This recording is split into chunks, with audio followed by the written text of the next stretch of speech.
what is an ultraviolet sterilizer?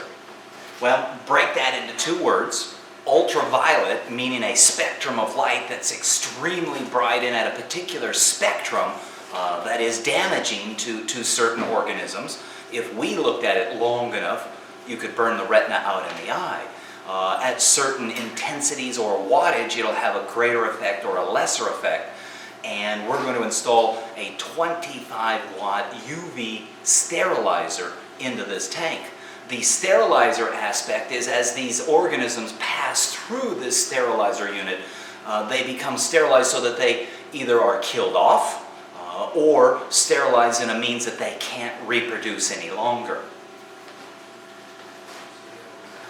An ultraviolet sterilizer starts as a cylindrical body, and inside here is a quartz sleeve. Inside that sleeve will be the sterilizer bulb. Kind of looks like a little fluorescent bulb, but again, never stare at an ultraviolet sterilizer bulb with the naked eye. So we'll slide that sterilizer bulb inside the body, which again, there's a quartz sleeve in there. The water will enter at one end, exit at the other end, and as it passes through there, it's exposed to those ultraviolet rays that will again sterilize, kill off, or cause to not reproduce any longer. So this is the unit that we need to install into the fancy cylinder tank. Now, some of you might ask, why didn't I put that sterilizer in the beginning? To take a few steps backwards, I guess you could think of the sterilizer as a bug zapper that might be on your patio taking care of the bugs, the flies, the moths, whatever. Like a bug zapper, it's only as effective as what lands on it. So in the case of the ultraviolet sterilizer, the same thing as the bug zapper, it's only going to be affected if those things are pulled through and exposed within the sterilizer. Keep in mind, just like that bug zapper on your patio, it's at one corner of the patio. It does not reach out and grab bugs or such off the other side of the patio.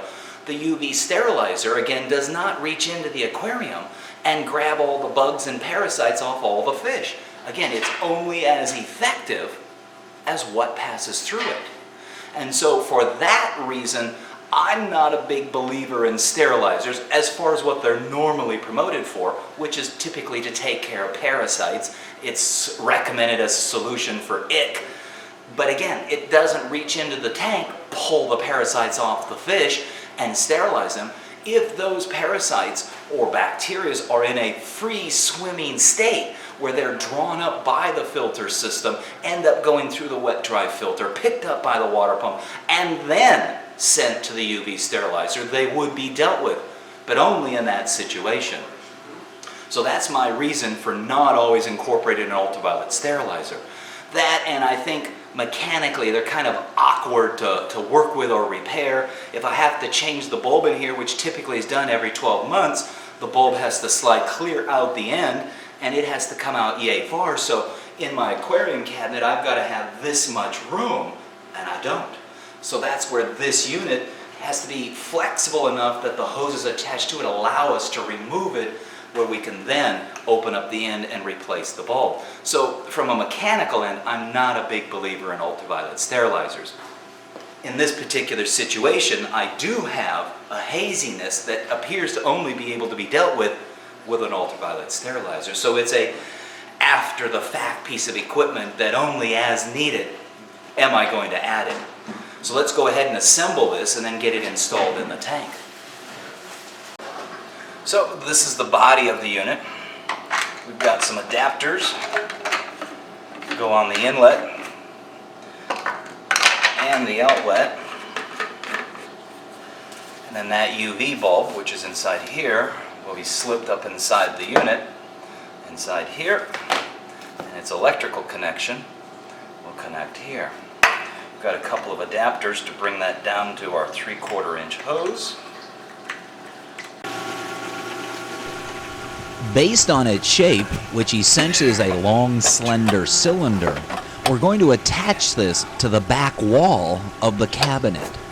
Now, previously, I had installed two, what I will call C-clips on that. Oops, I think somebody should get that bottle up. Oh! What happened? What happened? pH buffer, that's okay. It's sealed tightly. Well, if we were real smart, we'd remove both of those bottles of pH buffer and that copper medication, because a cluttered work area is not a happy work area, and accidents can happen more than once. So as I mentioned previously, I had installed 2 C-clips on the back side of the cabinet. That's what holds or secures the vertically placed ultraviolet sterilizer body on that back cabinet wall. One of the advantages of the C-clip is it's an easy installation, but in reality, if I hook this up with soft tubing, that easy installation is an easy uninstallation as well, meaning that's my way of retrieving the cylinder body so that I can replace the bulb in it, because there's no way that you could replace the bulb in this unit with it inside the cabinet. So it has to be removable. We are going to splice into the discharge of the filter water pump's line. It currently passes from the wet-dry filter into the water pump, which in turn discharges all the way over to the side to the refrigeration unit. That water in turn comes back up into the bottom of the aquarium. We're going to splice into the discharge side of the refrigeration unit. We're going to route that water into the bottom end of the sterilizer, and then the top end will in turn be the outlet, which will lead back up to the aquarium. Even though there is a lot of horizontal movement, such as the water going off to the side to the refrigeration unit, every component progressively connects at a higher point. The idea being that if there's any air within the line, it will eventually work its way up and out of the system back up into the tank, as opposed to be stuck, and in turn create a restriction within the line. Something that I would like to point out is that we do not use any metal worm clamps on any of these soft tube, hard tube connections. What we are using is what we'll call a snap clamp. It kind of has a toothed or ratchet arrangement that as you squeeze them together, they grasp each other and do not come apart. To disassemble them, you have to twist them sideways. These are quick installs and work quite well in this saltwater environment because they won't rust. Alright, so this is clamped and nice and tight. Okay, and I got all those on there, so those as tight as... Alright, so it connects in there. That's the position. So we've gone through and give everything a final inspection before we start it up. Regular connection. Now let's see if we have any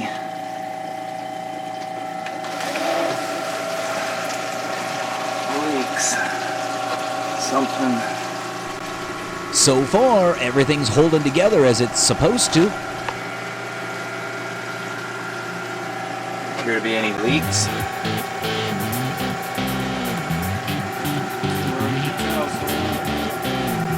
It would look as though we have successfully installed an ultraviolet sterilizer into the system. Join us for part 3 as I discuss my own personal opinions as to the effectiveness of an ultraviolet sterilizer.